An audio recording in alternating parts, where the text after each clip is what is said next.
ഉറങ്ങുന്ന രാജകുമാരി എന്ന കഥ വായിച്ചത് ഓർമ്മയുണ്ട്.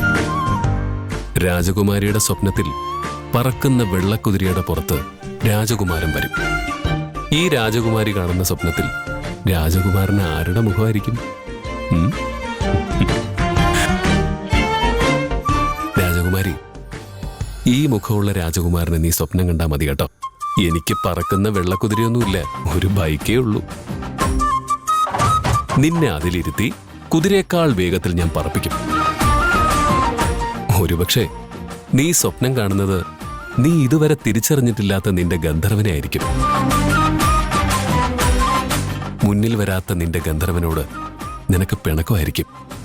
ഇല്ല, ഗന്ധർവനോട് നിനക്ക് പിണങ്ങാൻ കഴിയില്ല. പക്ഷേ എന്താ മുന്നിൽ വരാത്തതെന്ന പരിഭവം ഉണ്ടാവും. പാറു, കണ്ണു തുറന്ന് നോക്കിക്കോ. ഇതാ നിന്റെ ഗന്ധർവൻ നിന്റെ മുന്നിലിരിക്കുന്നു.